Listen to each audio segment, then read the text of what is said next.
Keir Varron, 29-year-old ambitious employee at Orson Cael Group and husband of Mira Cael, rejected his pregnant wife in front of witnesses. Not inside their apartment, not during a private argument, but on a yacht in the middle of dark water, while his rich mistress stood close enough to enjoy every word. Mira Cael, 27-year-old humble wife of Keir and hidden daughter of Orson Cael, had come to the yacht believing her third wedding anniversary would heal her marriage. In her purse was a 3-month pregnancy report and a corporate file that could help Keir become branch manager at Orson Cael Group, but Keir did not know Mira was the daughter of the richest man in the world. Beside him stood Sable, 28-year-old rich mistress of Keir and daughter of Banquet, a powerful corporate figure helping Keir rise. Sable wore diamonds. Mira wore the cheap wedding ring Keir had promised to replace after graduation. And Keir poured cold water over Mira's face and said, "I don't need you anymore." Mira looked at him and asked, "After 5 years of love and 3 years of marriage, this is how you end it?" Before Keir could answer, Sable smiled and called Mira free babysitter. She said she would replace Mira as Keir's wife because a rising man needed a rich woman beside him, not a tired servant at home. Keir looked away, twisted the wedding ring from Mira's finger, and placed a diamond ring on Sable's hand. When Mira revealed she was pregnant, Keir did not rejoice. His face tightened with panic. Sable saw the baby as a threat to the future she wanted. Then Keir and Sable dragged Mira toward the rail, ignored her begging, and pushed his pregnant wife off the yacht into the black water. They believed the sea would erase her. What Keir did not know was that Mira had been quietly protecting the future he was celebrating. The company he wanted to conquer belonged to her father. The department manager promotion Banquet had helped him get was only the smaller title. The branch manager future Keir secretly wanted still depended on the empire connected to Mira's name. Weeks later, Keir entered his lavish promotion banquet expecting praise, power, and a public proposal to Sable. Then the doors opened. Mira walked in alive. Behind her came Orson Cael, 61-year-old richest man in the world and father of the woman Keir tried to bury. Some betrayals do not destroy quiet people. They awaken the part of them patient enough to wait until the truth has witnesses. Stay until the end, because the wife he pushed into the water is the same woman holding the power to take everything back. Mira Cael almost dropped the hot kettle when Keir's phone lit up on the kitchen table. The apartment was still dark. The sun had not risen, and the only sounds were the low hum of the refrigerator, the soft boiling of water, and the weak coughing of his mother from the bedroom. But that phone screen cut through the silence like a warning. One message flashed before Keir snatched the phone away. "Tonight must be clean, no mistakes. She should believe it is romantic." Mira's hand froze in the air.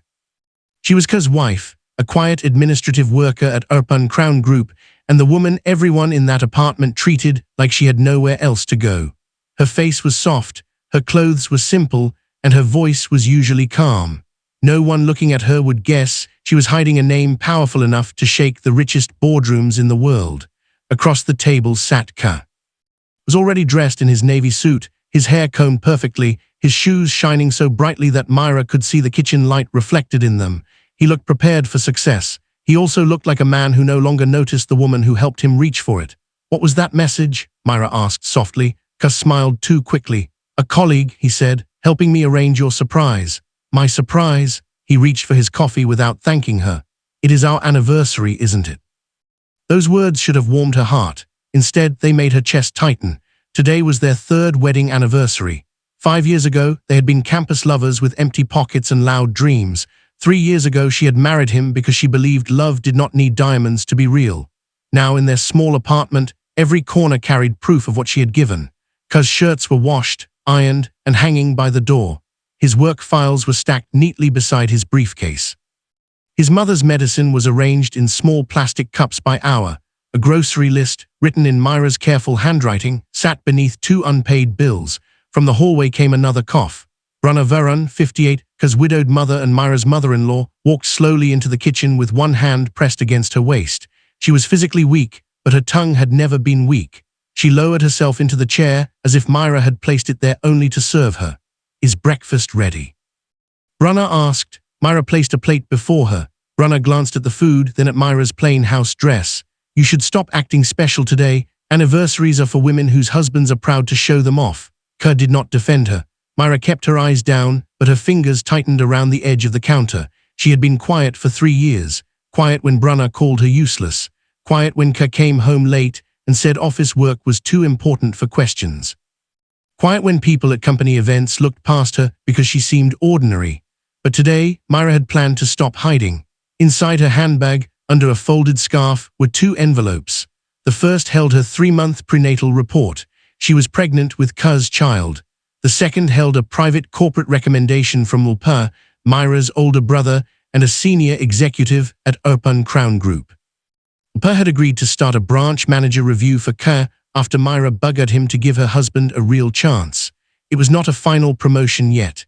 It still needed higher approval through the Cael family authority, but Mira believed Keir had earned the chance to be considered. Keir thought he was climbing by himself. He had no idea Mira had been quietly opening doors around him. And he had no idea Orson Cael Group belonged to Orson, Mira's father and the supreme head of the company Keir worshipped. Mira had hidden that truth since college because she wanted one thing money could not buy honestly. She wanted to know if Keir loved her. Long ago her father had warned her, "A man who loves your silence may hate your power." Mira had laughed then. She had told him Keir was different. Now she looked at her husband's cold face and wondered when different had become dangerous. Keir stood, checked his watch and picked up his briefcase. "I have an important meeting today," he said. "Do not call me unless it is urgent." Mira swallowed. "Keir, tonight I also have something to tell you." He paused at the door, not with concern but impatience. "Wear something decent," he said. "I want you to look presentable." The words landed harder than a slap. Brunner gave a dry little laugh. "At least try. My son is finally becoming someone important. A woman like you is not worthy at all to stand beside him looking like a tired maid." Keir still said nothing. Mira looked at the cheap ring on her finger. The metal had faded. It was not even the ring Keir had promised her. On graduation day, under a plain campus archway, he had held her hands with tears in his eyes and said he had no money yet. No diamond, no gold. But he promised that one day he would make more money, buy her a real ring, and give her the huppupst life. Mira had accepted his empty hand as if it were treasure. Now that memory hurt more than Brunner's insult. Keir left without kissing her. The door closed. For a moment Mira stood in the kitchen with the untouched breakfast, the unpaid bills, and the secret that could change all their lives.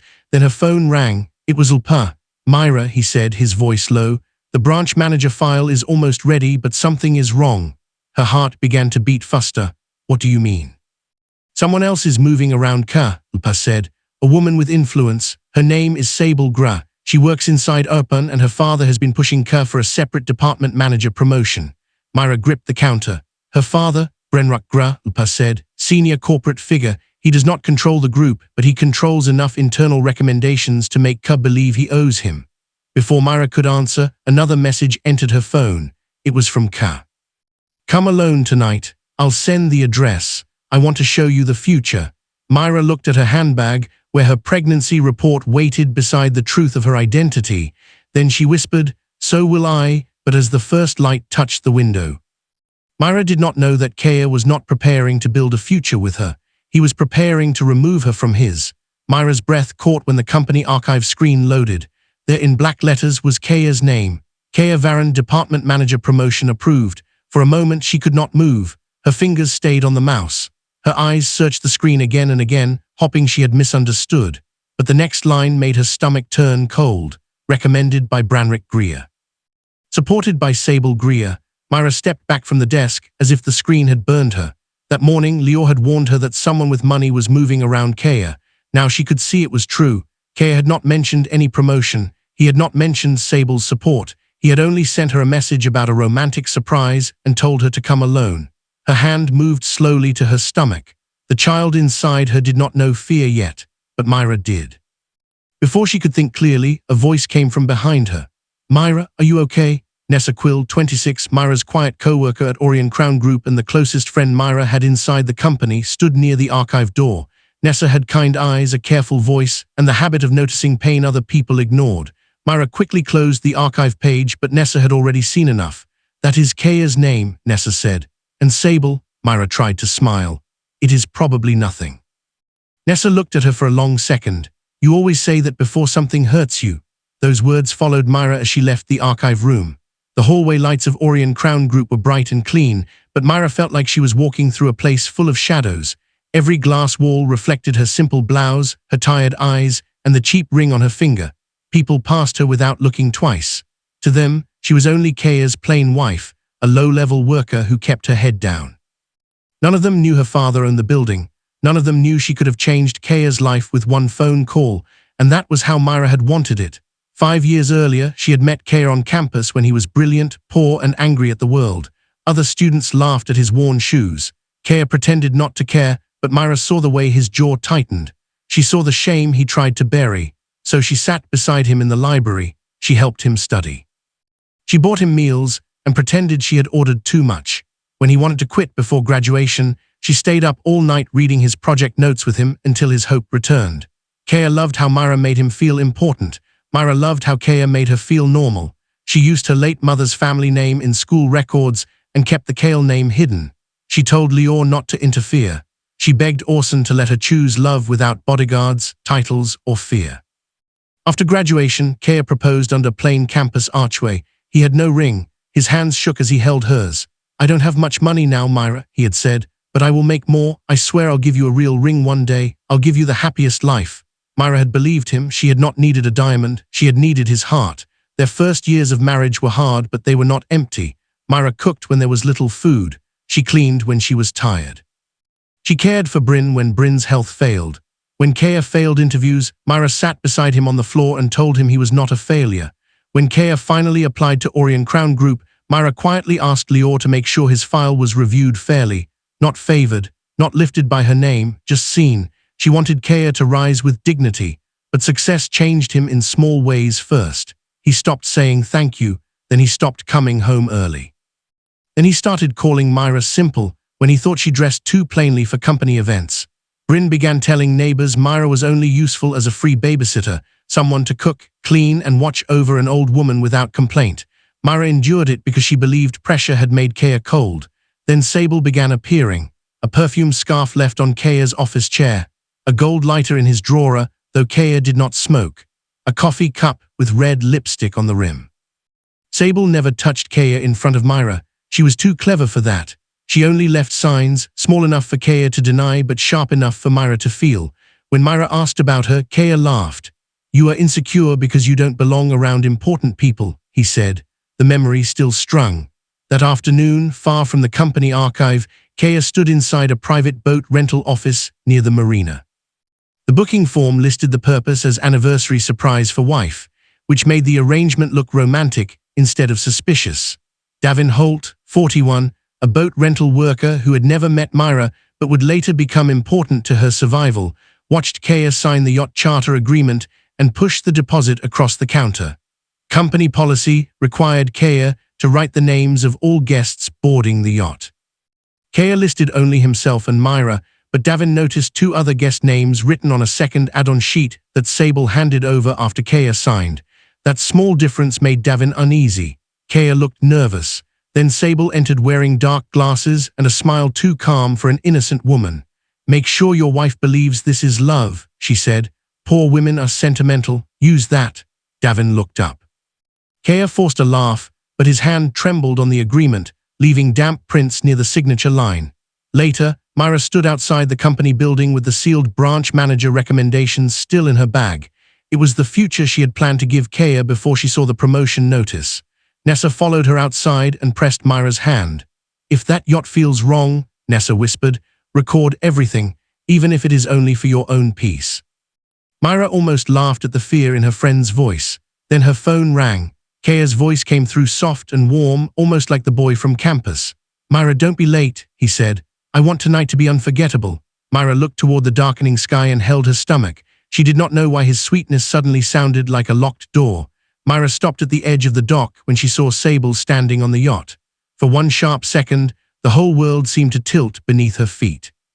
The sea was calm, the evening air was warm, and the yacht in front of her was covered with white roses, silver ribbons, and soft golden lights. It should have looked romantic. It should have looked like the anniversary surprise Keir had promised. But Sable was there, and Keir had told Mira to come alone. Mira's hand tightened around her purse. Inside it were the 2 envelopes she had carried all day like pieces of a new life. One held the 3-month prenatal report. The other held the corporate file that could help Keir rise higher inside Orson Crown Group. She had come to give him a child, a truth, and a future. Now she was not sure what he had brought her there to receive. Remembering Nessa's warning, Mira lowered one hand into her purse and quietly opened the voice recorder on her phone before stepping onto the yacht. She felt foolish doing it, but the message from Keir's phone, the hidden promotion notice, and Sable's presence had formed a fear she could no longer ignore. Keir stood on the upper deck watching her. He was dressed in a dark suit, his face smooth and unreadable. There was no warmth in his eyes, no soft smile, no sign of the young man who had once promised her forever with empty hands. Davin watched from near the rental office as Mira stepped onto the yacht. He recognized her from Keir's earlier words, "My wife, our anniversary, a surprise." Davin also noticed how Mira touched her stomach as she climbed aboard, careful and protective, like she was guarding something precious. A young deckhand stood near the side rail, pretending to check a rope. He was Rusk Bellon, 34, a yacht deckhand assigned to the charter and a stranger to Mira, with tired eyes and the quiet manner of a man who had learned to stay invisible around rich guests. Mira said softly when she reached the deck. Keir came down the stairs and looked her over. "You look better than usual," he said. The words were small, but they cut. Mira forced herself to breathe. "I have something important to tell you." Keir lifted one hand. "My surprise first." The yacht began to move. Mira looked back toward the dock, but the distance was already growing. The lights of the marina stretched behind them, and the water around the yacht turned darker with every passing second. Then another woman laughed from the seating area. Mira turned and saw Sable sitting beside the champagne table in a red satin dress, diamonds shining at her throat. Near her was another woman with sharp eyes and a bright, cruel smile. Talia Wren, 27, Sable's loyal friend and social companion, sat with one leg crossed over the other like she had come to watch a show. She enjoyed being close to powerful people, and that night she believed power belonged to Sable. Mira looked at Keir. "Why is she here?" Keir did not answer. Instead, he picked up the champagne bottle and filled 3 glasses, one for himself, one for Sable, one for Talia. Mira's glass stayed empty. Sable lifted hers and smiled. "You don't mind, do you, Mira? A woman like you must be used to serving people who are above you." Mira's face went cold. She waited for Keir to correct her. She waited for one word, one look, one sign that he still remembered she was his wife. Keir said nothing. That silence hurt more than Sable's insult. Mira turned toward the stairs. "I want to leave." A man stepped casually into her path and pretended to adjust the music speaker near the stairwell. He was Ven Greer, 31, Sable's cousin and one of the people helping her control the yacht scene. His smile was polite, but his body blocked the way. "Leaving so soon?" Ven asked. Mira's heart began to pound. Keir walked to the center of the deck and tapped his glass with a small spoon. The sound was light, almost playful, but his eyes were hard. "Everyone should witness this," he said. "Tonight is the end of an old mistake." Mira stared at him. "What are you talking about?" Keir laughed under his breath. "You, Mira, I spent 5 years loving what I thought you could become, but I was wrong. You became nothing." The deck became silent except for the low engine and the soft slap of water against the yacht. Mira's throat tightened. "I stood by you when you had nothing. You remind me every day," Keir snapped. "Your sacrifices, your tired face, your cheap cooking. Mother care routines. Do you know how heavy it is to be tied to a woman who brings no power, no respect, no connections?" Mira's hand moved to her stomach again. She thought of the child. She thought of the branch manager file in her purse. She thought of the name Cael, hidden all these years because she had wanted his love to be clean. "I devoted myself to you for 3 years of marriage," she whispered. "I never asked you for anything." Keir stepped closer. "That is what poor women call love. Giving everything because they have nothing valuable to offer." Mira blinked back tears. For a moment, the deck disappeared from her mind, and she saw the campus archway again. Keir with worn shoes, Keir with trembling hands, Keir promising that one day he would buy her a real ring and give her the happiest life. She had believed hunger was not the same as greed. Now she saw the difference too late. Keir reached for a glass pitcher on the table. Mira looked at it, confused. "Keir." He lifted it and poured cold water over her face. Mira gasped. The water ran down her hair, her cheeks, her neck, and into the soft ivory dress she had chosen because it reminded her of their courthouse wedding. Her makeup blurred, her body shook.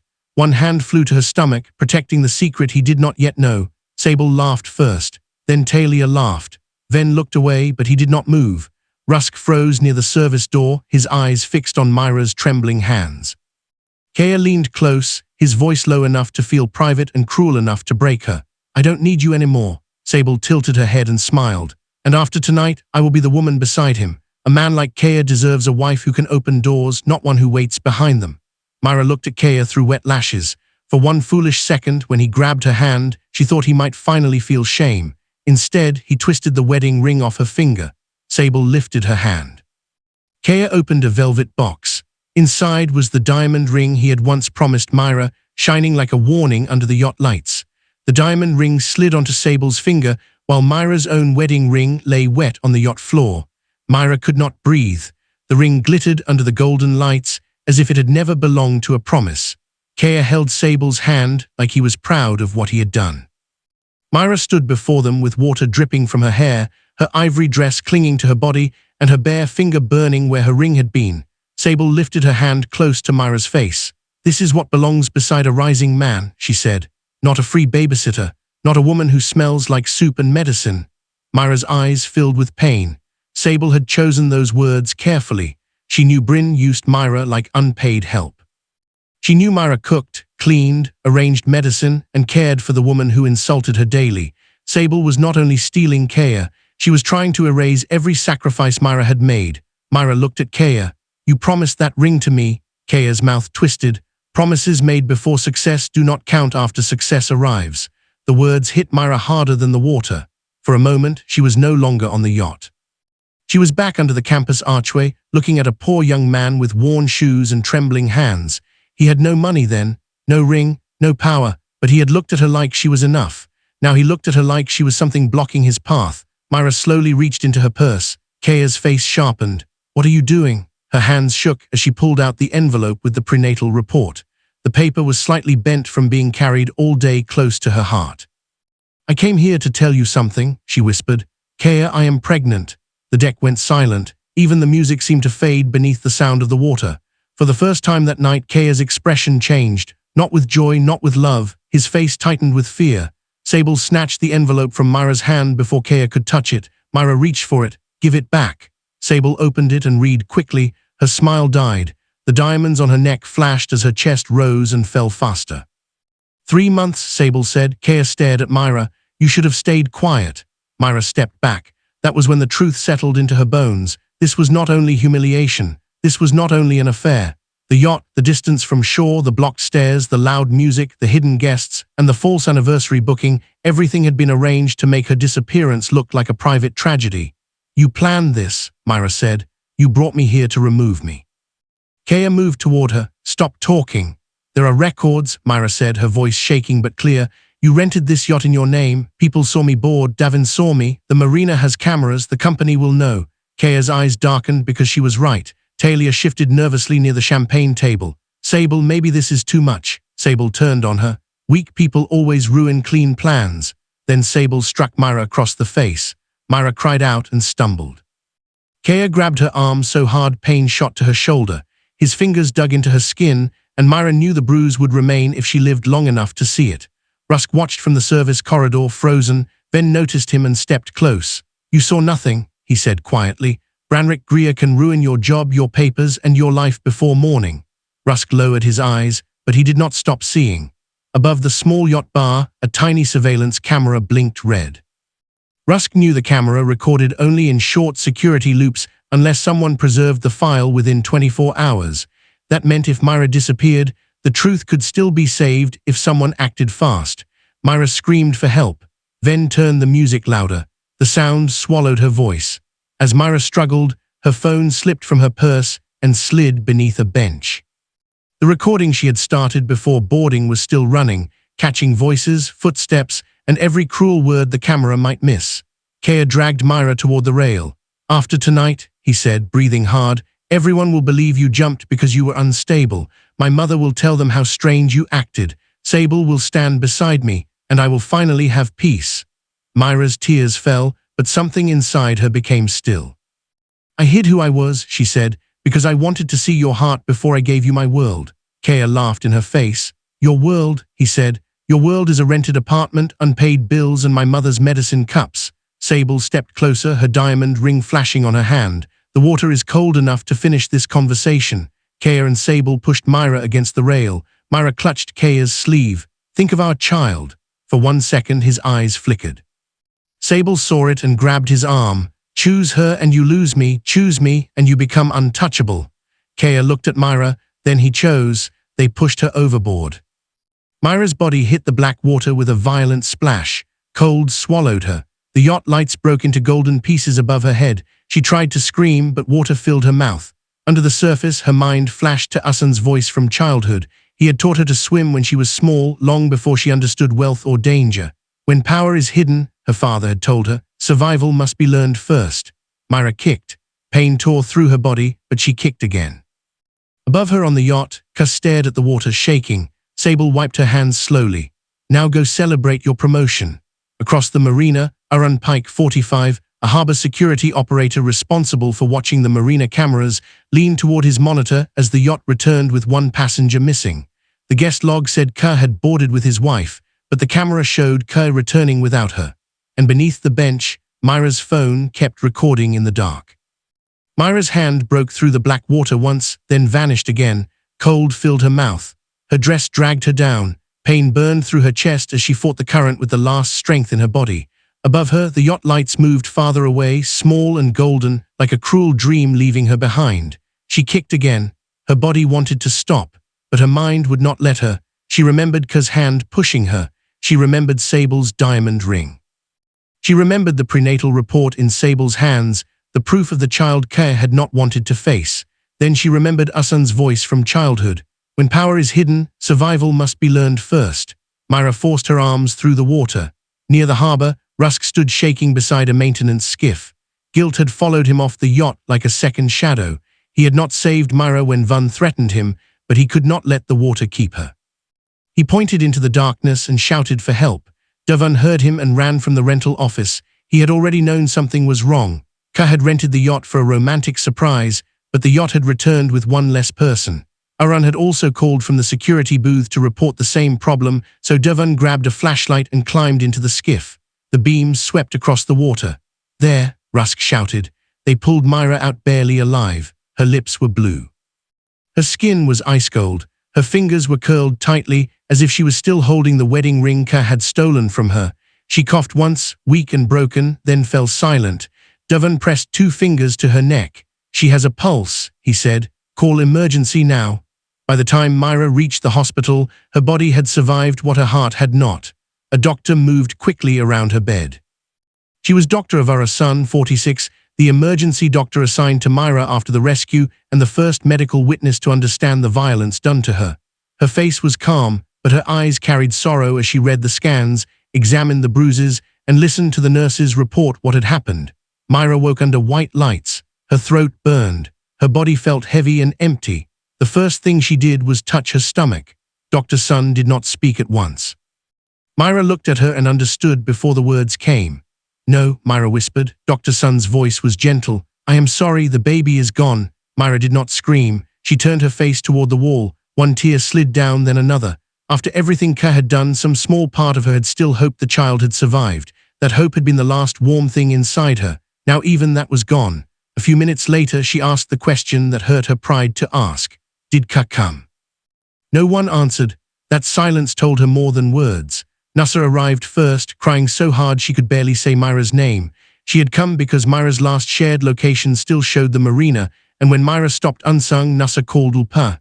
Then Ulpa came in, his face pale with rage. He stopped at the doorway when he saw his sister in the hospital bed, the bruises on her arm, the bandage near her forehead, the emptiness in her eyes. "I am calling father," Ulpa said. Mira grabbed his wrist with surprising strength. "No," Ulpa stared at her. "Mira, he tried to kill you. I know. Then why protect him?" "I am not protecting him," Mira said. Her voice was weak, but her eyes were clear. "I am letting him believe he won." Ulpa went still. Mira swallowed through the pain. "He must not know I survived, not yet. He must lie in public. He must bring Sable beside him. Brunner must speak. Brenruck must stand with them. Everyone who helped him must feel safe enough to expose themselves." Ulpa looked at his sister, and his anger changed shape. She was not hiding because she was afraid. She was hiding because she was preparing. So they began. Vun gave Ulpa a copy of the boat rental deposit and the yacht charter agreement. Keir's signature was on it. His handprints were visible near the bottom of the page. Devon also gave him the guest log showing Mira was listed as Keir's wife, and that Sable's add-on sheet had been attached later. Rusk admitted what he saw. He told them about the slap, the blocked stairs, the loud music, and the surveillance camera above the yacht bar. He also told Lpa the camera footage had to be preserved quickly before the system overwrote it. Nusser found Mira's damaged phone after Rusk returned to the yacht with Lpa's security team. The screen was cracked, but the recording had survived. Keir's voice was there. Sable's insults were there. The splash was there. Dr. Sun documented every injury. She also recorded the pregnancy status and the miscarriage caused after the attack.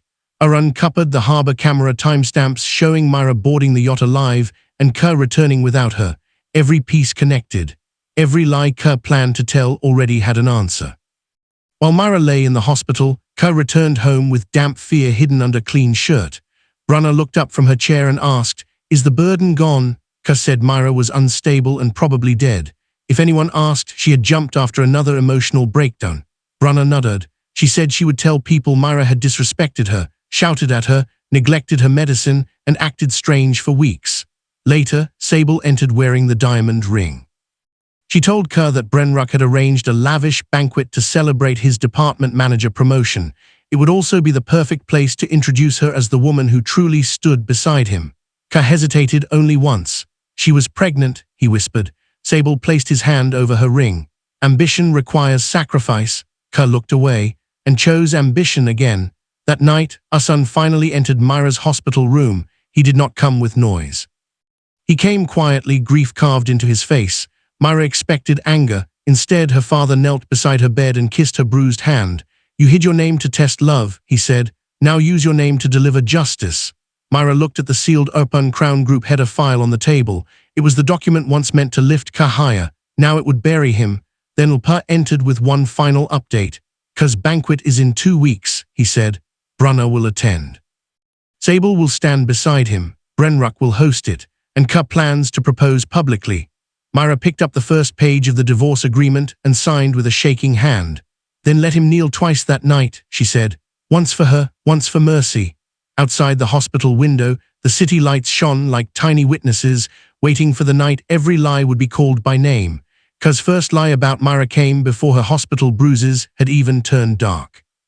"She has been unstable for months," he told the neighbor standing outside his apartment door. His voice shook in just the right places, his eyes lowered at just the right time. He looked like a worried husband carrying pain too heavy to explain. But behind him, Mira's clothes still hung in the closet. Her cooking pot still sat in the kitchen. Her handwritten medicine chart for Brunner was still taped to the wall. Everything Mira had touched remained. Only Mira was missing. The neighbor asked if he had called anyone. Keir pressed a hand to his forehead. "I called to report that she ran away after an argument. She talked about ending everything before. I thought she was only trying to scare me." It was a cruel lie because it gave him 2 protections at once. It made Mira look broken, and it made him look patient. It also made him appear cooperative before anyone could question why his wife had vanished on the same night he rented a yacht. Brunner sat in her usual chair near the window, wrapped in a shawl Mira had washed the week before. She did not cry. She did not pray. She only looked around the apartment and complained that Mira had left the place untidy before disappearing. When another neighbor came with food, Bryn sighed loudly. "I tried with that girl," she said, "but she never respected me. She forgot my medicine, talked back, neglected the house, and acted strange all the time. My poor son suffered in silence." Keir looked down like a wounded man, but his eyes were dry. 2 weeks passed and the lie grew legs. Orson Crown Group, Keir's department manager promotion became the story everyone repeated. He was no longer just an ambitious employee. He was the man Brenruck had recommended, the man Sable stood beside with proud eyes, and the man wearing success like a borrowed crown. The branch manager path Mira had wanted to open for him stayed sealed inside Lior's office, untouched now, waiting to become something else. Sable was everywhere. She selected Keir's banquet suit. She corrected his speech. She told him to thank his mother first, Brenruck second, and her last, so the room would understand who truly lifted him. Keir obeyed. Only once did fear break through his excitement. "What if her body is found?" he asked. Sable looked at him calmly. "Bodies found in water rarely speak, and if she is found, your story is already waiting." Unstable wife. Emotional argument, tragic jump. Keir wanted to believe her, but Mira was alive. In a private recovery room far from Keir's lies, Mira sat before a long table covered with the pieces of her ruined life. Her body was still weak, one wrist was bandaged. Her face had lost color, but her eyes were no longer the eyes of a wife begging to be loved. They were the eyes of a woman counting every wound. Lior placed the evidence in front of her one item at a time: the boat rental deposit, the yacht charter agreement, Keir's signature. The damp handprints Davin had preserved on the paper. The guest log showing Mira was listed as Keir's wife. The late add-on sheet that placed Sable, Talia, and Ven on the yacht after Keir had already signed the romantic anniversary booking. Photos showing Mira boarding the yacht in her ivory dress. Harbor timestamps showing Keir, Sable, Talia, and Ven returning without her. The surveillance video from the yacht. The flash drive with the raw footage Rusk helped preserve before the system overwrote it. Mira's phone recording. The medical report showing assault injuries. The prenatal checkup report. The miscarriage report. Dr. Sen's statement. Rusk's witness statement. Davin's witness statement. Oren's harbor security report. And finally, the Orson Crown Group file Mira had once planned to use to raise Keir higher. Mira stared at that file longer than the others. That document had been written with hope. She had imagined handing Keir a future and watching his face soften with gratitude. She had imagined telling him she was pregnant, then telling him who she really was, then watching shame turn into joy because all the struggling was finally over. Instead, he had pushed her into the water. A man entered the room in a charcoal suit, carrying a leather folder. He was Hollis Dane, 49, the legal director of Orson Crown Group and Orson's trusted corporate counsel. He spoke gently, but every word was sharp with authority. "If we present this correctly," Hollis said, "Orson can rescind Keir's promotion. We can terminate him for violent misconduct, reputational fraud, false statements, conspiracy, and conduct that endangers the company.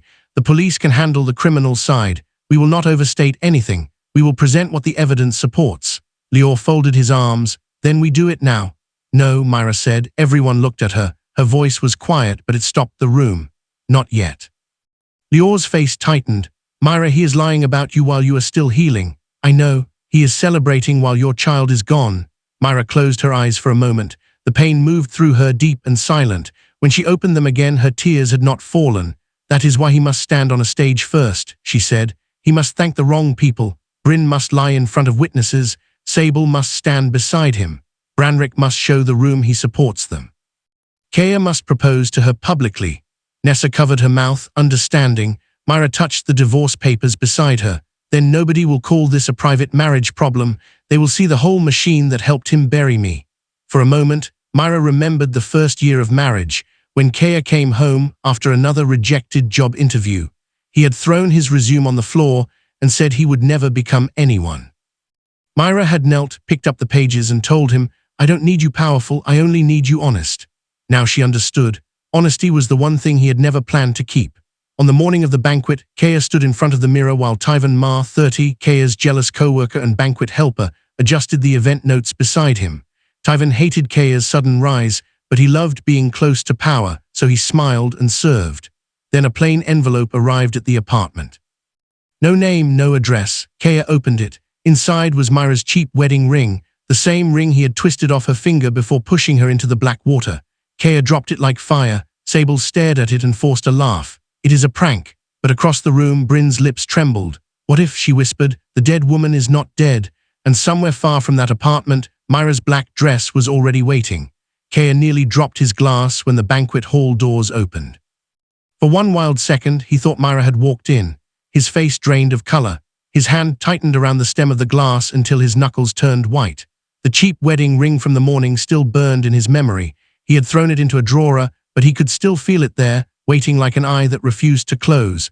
Then he saw it was only a late guest. Keir forced himself to breathe.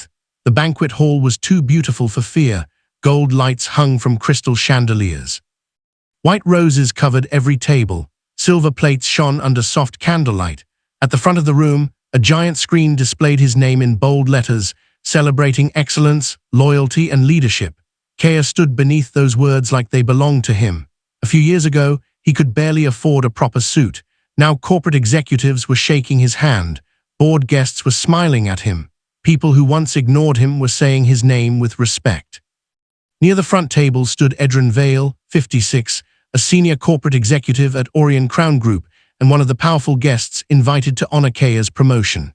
Beside him was Marcel Rook, 62, an Orson Cael Group board guest, invited by Branrick to make the celebration look official.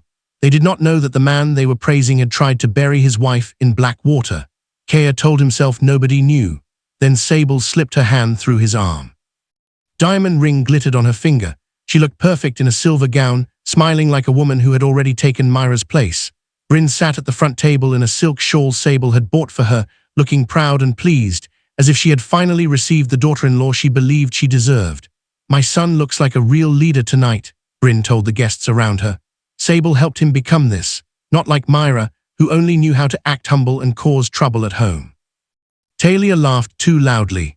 Ven stood near Sable like a guard, watching anyone who looked curious for too long. Tyvan moved between tables with the event notes, eager to look important near Keir's new power.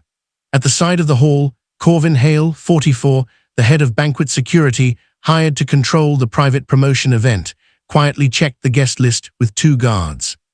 He did not know yet that Hollies had already sent a sealed instruction to the venue owner, warning that no guest was to be removed if Orion's legal director intervened. This made Mira's later entrance realistic. It also meant Branrick could order security all he wanted, but the room no longer fully belonged to him. Branrick walked to the stage first. The room settled. He smiled like a father giving away a crown. "Tonight we honor a man who rose through discipline, resilience, and personal sacrifice," he said. "Keir Varron represents the kind of leadership Orson Cael Group values." Applause filled the room. Keir smiled, but sweat gathered under his collar. Personal sacrifice. The words sounded too close to the truth. Branrick continued praising him without mentioning Mira once. No wife, no missing woman, no question of how a man could celebrate while his spouse had vanished. The silence around Mira's name was not an accident. It was a grave they were building in public. Then Keir stepped onto the stage. For one moment, he looked at the crowd and remembered the first night he had come home after another failed job interview. He had thrown his resume on the floor and told Mira he would never become anyone. She had picked up the papers, smoothed the corners, and told him she only needed him honest. He pushed the memory away. Honesty would ruin everything. "I worked hard for this moment," Keir said. "I fought for it. I believed in myself when life gave me nothing." The room nodded. He thanked Bryn for raising him through hardship. Bryn wiped her eyes, though Mira had been the one who cared for her body, her medicine, and her home. He thanked Branrick for recognizing his talent. Then he turned towards Sable. His voice softened. "And I must thank the woman who showed me what true partnership looks like," he said. "Sable believed in me when others only held me back. Some people drain your life. Some people make you small, but some people lift you toward destiny." Everyone understood who he meant. Mira. Phones rose from several tables. Guests wanted to record the handsome, promoted man praising the rich woman who had replaced his missing wife. At a staff table near the back, Nessa gripped her glass so hard her fingers ached. Her eyes were wet, but she did not move. She had promised Mira she would wait. Keir lowered his voice as if carrying pain. "Many of you know my wife has been unwell." Mira struggled with emotional problems. "She disappeared after rejecting help. I pray she has found peace wherever she is." A heavy silence fell. Then Bryn gave a loud sob. "I tried to love that girl," she said, making sure people heard her, "but she never respected me." Tyvan lifted his glass. "To Keir's freedom from a troubled past." The room applauded. Behind a half-open service door, Lior stood with burning eyes. Beside him, Mira waited in a black dress. Her face was pale. Her body was still healing. But her gaze was steady. She heard Keir call her unstable. She heard Bryn erase 3 years of care. She saw Sable smile with the ring that had been promised to her. For a moment, Mira remembered Bryn's first surgery after the wedding. Keir had been away for training, and Mira had slept in a chair beside Bryn's hospital bed for 6 nights. Bryn had held her hand then and whispered, "You are better to me than my own blood." Now that same woman was lying about her for applause. Mira's heart twisted, but she did not step forward. Not yet. Keir had lied. Bryn had lied. Sable had smiled. Branrick had publicly attached his name to Keir, but the final sin had not happened. Branrick returned to the microphone, glowing with pride. "Before we end tonight, Keir has one more surprise." The room stirred with excitement. A young waiter stepped forward carrying a velvet ring box on a silver tray. He was Marlowe Fenn, 24, a banquet waiter assigned to serve the front table and deliver Keir's proposal ring. Keir turned to Sable. Sable lifted her hand to her mouth, pretending to be surprised. The guests rose from their seats. More phones came up. At the back of the room, Mira looked at Lior. Then she whispered, "Now," and the doors behind the banquet hall began to open. Keir was already on one knee when the banquet doors opened. The velvet ring box trembled in his hand. Sable stood before him with her mouth open in a perfect smile, ready to receive the proposal everyone in the hall expected. The guests leaned forward, phones lifted. Bryn pressed a hand to her chest as if this was the proudest moment of her life. Then Mira walked in. The whole room froze. For 3 full seconds, no one breathed loudly enough to be heard. Keir's face lost every color. The ring box slipped slightly in his hand. Sable gripped the edge of the table so hard her diamond ring flashed under the chandelier. Bryn knocked over her water glass, and the sharp sound of glass against plate made several guests jump. Talia whispered, "No, no," she went under. That sentence traveled through the hall like a knife. Mira did not rush. She walked slowly toward the stage in her black dress. Her face was pale, and her body was still thin from the hospital, but her steps were steady. A faint bruise still showed near her wrist. She did not hide it. Keir stood too quickly. "Mira," he said, forcing a broken smile, "you should not be here. You are confused. Everyone, my wife has not been well." Mira looked at the guests. "My husband is right about one thing," she said. "There was a tragedy." The hall became silent again. "But it was not suicide," she continued. "It was attempted murder." A shocked sound moved through the room. Branrick stepped forward, his face tight. "Security, remove her." Corvin and the security staff moved, but Hollies stepped into their path and raised one hand. "No one touches her," Hollies said. "I am the legal director of Orson Crown Group, and this matter now concerns the company." Branrick stopped. For the first time that night, his confidence cracked. Lior came in behind Mira, carrying a black folder and a small flash drive case. Nessa stood near the back wall, tears already shining in her eyes. Davin entered quietly beside Rusk. Neither man looked important to the banquet guests, but both carried the truth Keir had forgotten to fear. Mira lifted her eyes to the giant screen behind the stage. The image changed. First came the boat rental deposit, then the yacht charter agreement, then Keir's signature, clear and dark, then a close image of his handprints on the paper, then the guest log showing Mira had boarded as Keir's wife, then the add-on sheet showing Sable, Talia, and Ven were added after the romantic booking. Guests began whispering. Keir pointed at the screen. "That proves nothing. I rented a yacht for my anniversary. Is that a crime?" Mira nodded slowly. "No, renting the yacht was not the crime. Lying about what happened on it was." The screen changed again. A photo appeared of Mira boarding the yacht in her ivory dress. Her hand was resting gently near her stomach. Then another image appeared showing the yacht returning later with Keir, Sable, Talia, and Ven visible. Mira was not there. Ven stepped back. Talia covered her mouth. Keir shouted, "Pictures can be misunderstood." "You are right again," Mira said. Her calmness frightened him more than anger would have. She turned to Lior. He placed the flash drive in Hollies' hand. Hollies gave it to the technician. The screen went black. Then the video began. The whole banquet hall watched Keir pour cold water over Mira's face on the yacht. They heard Sable laugh. They heard Sable call Mira free babysitter. They heard Keir say, "I don't need you anymore." Someone gasped. The video showed Keir removing Mira's wedding ring. It showed him placing the diamond ring on Sable's finger. It also showed Sable saying she would become the woman beside him now. Sable looked down at her hand, suddenly ashamed of the same ring she had been showing off all evening. "Stop it," Sable screamed. "Turn it off." But the video continued. It showed Sable slapping Mira. It showed Keir grabbing Mira's arm. It showed them forcing her toward the rail. Mira's voice came through, broken and desperate, begging him to think of their child. Then the video cut because the deck camera angle lost the rail. For one terrible moment there was only darkness. Then Mira's phone audio filled the hall. A scream, a splash, Keir breathing hard. Then Sable's voice cold and clear. "Now go celebrate your promotion." The hall erupted. Bryn covered her ears. Keir staggered backward, shaking his head as if denial could erase what everyone had heard. Mira placed another document on the table.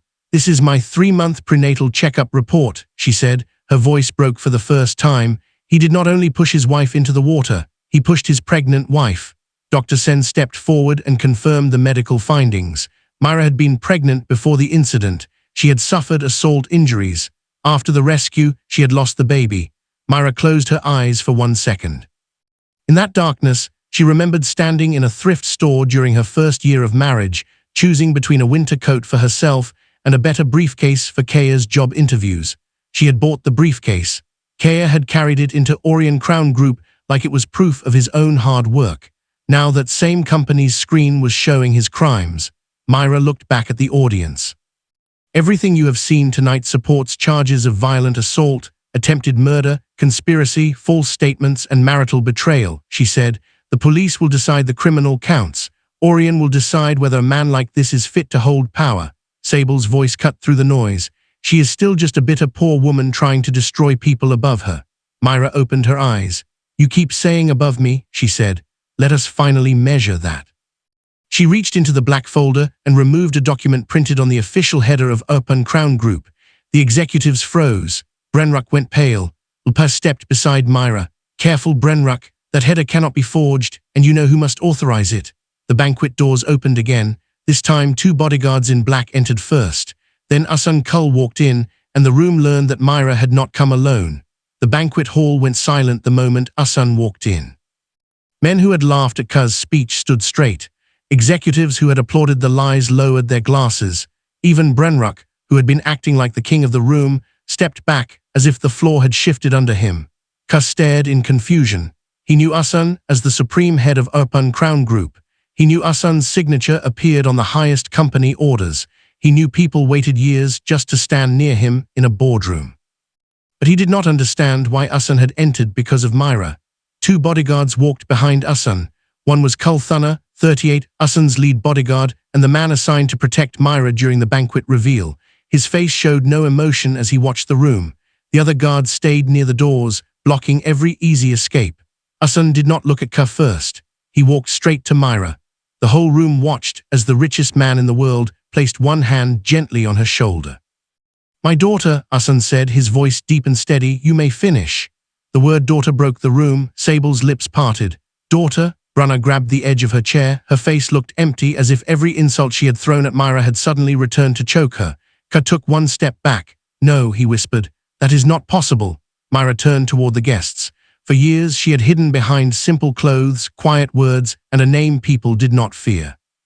She had let them think she was small because she wanted to know who would still treat her with kindness when they believed she had nothing to offer. Now the silence of the room belonged to her. My name is Mira Cael, she said. I am the only daughter of Orson Cael. I am Ulpa Cael's sister, and I am a lawful family representative of Orson Crown Group. A wave of whispers moved through the hall. Cael's breathing became shallow. The company he had used to look down on Mira was her family's empire. The promotion he had celebrated had been inside her father's world. The woman he called useless had been standing above him from the beginning. Mira looked at him. I hid my identity because I wanted to know if you loved my heart or my inheritance, she said. I did not test you to shame you. I chose an ordinary life because I believed love should not need a billionaire's shadow to survive.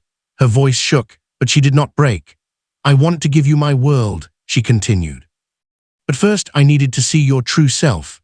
Cael opened his mouth, but no words came out. Mira turned to Hullers and handed him the Orson Crown Group header file. Hullers opened it and faced the room. This file was issued under the personal authority of Orson Cael, supreme head of Orson Crown Group, Hullers said.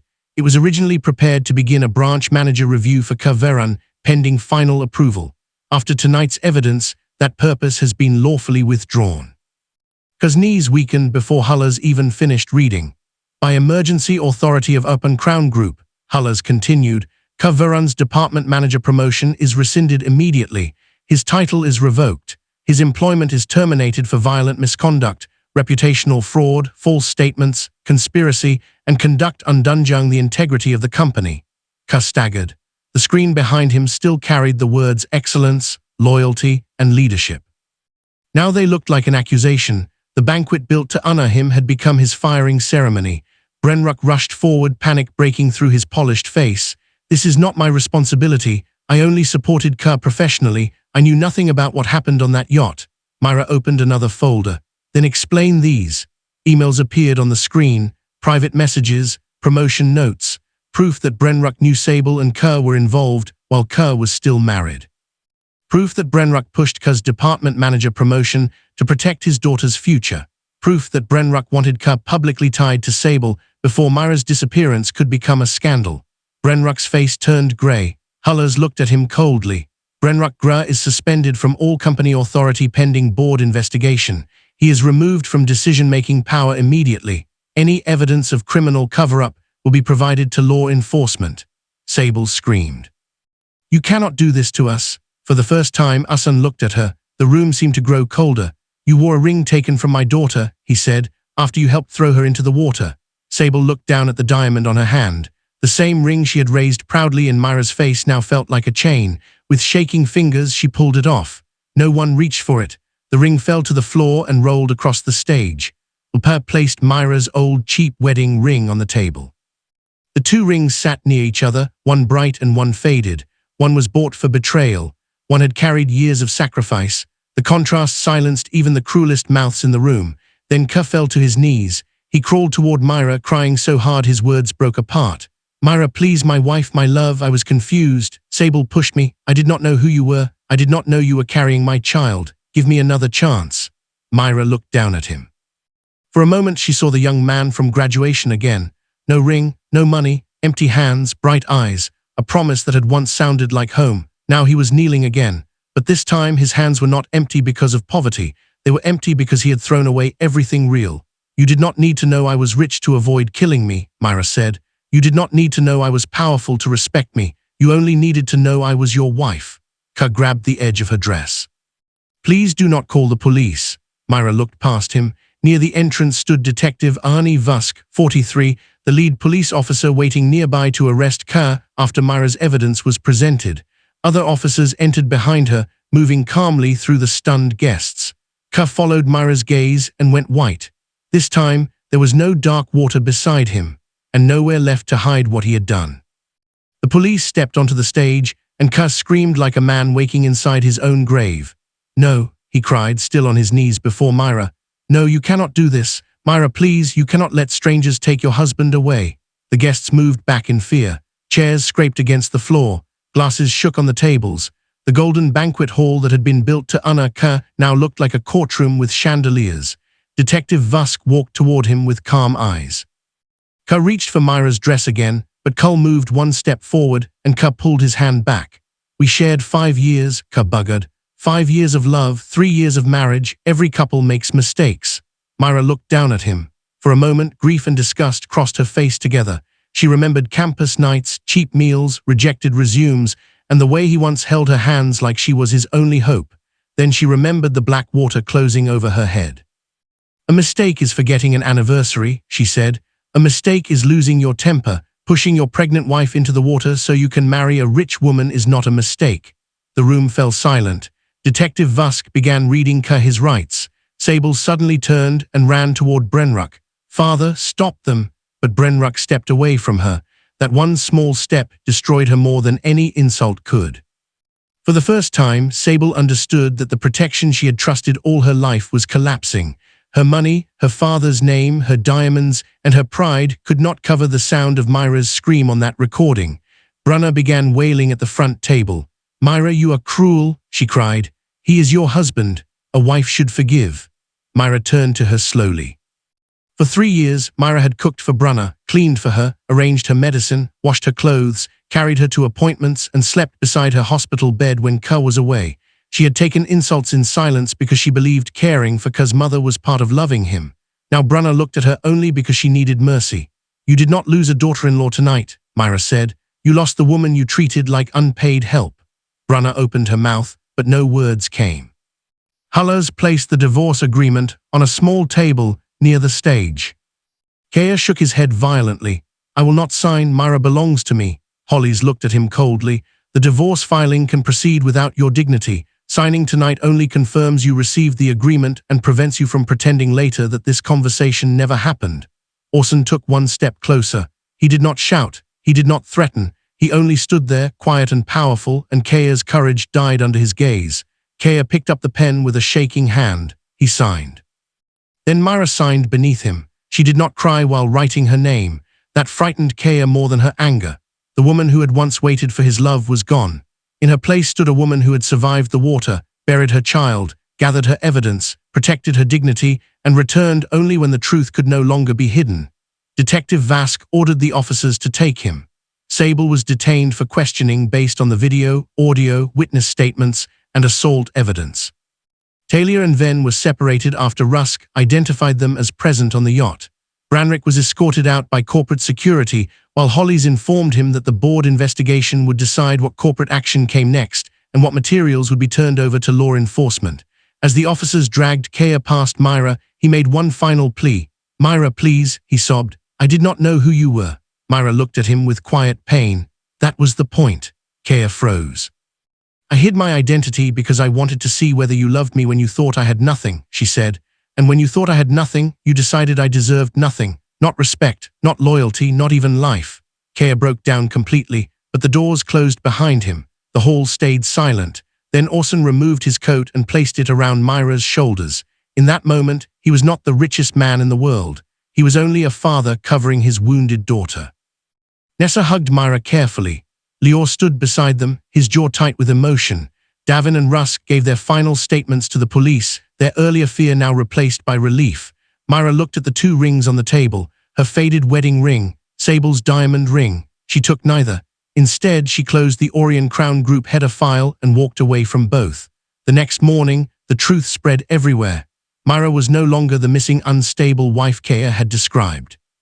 She was the woman who survived attempted murder, exposed a corrupt promotion, revealed herself as Orson Cael's daughter, divorced the man who betrayed her, and reclaimed her name without begging anyone to love her.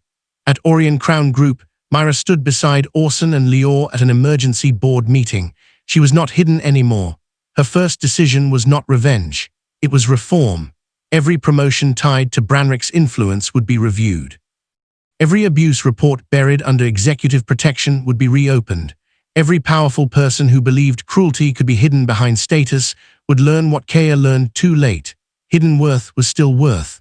Silent women were still watching. Later, Mira visited a quiet garden for the child she lost. She placed one white rose on the stone path and set down an old graduation photo of herself and Keir. Not because she still loved him, but because she was finally burying the version of herself who believed love should survive humiliation. Orson stood behind her. "Do you regret hiding the truth?" he asked. Mira wiped one tear from her cheek. "No," she said. "If I had told him earlier, he would have loved the name Cael and called it love for me." Then she walked forward with her head high, not as Keir Varron's abandoned wife, not as Sable Greer's rival, not as the woman pushed from a yacht, but as Mira Cael, the daughter of the richest man, the mother who survived long enough to speak for the child she lost, and the champion who let betrayal reveal the truth before she used the truth to destroy every lie. And as the doors of Orion Crown Group opened before her, Mira knew this was not the end of her story. It was the first day no one would ever mistake her silence for weakness again. If you believe loyalty should never be mistaken for weakness, stay with this story until the final truth is revealed.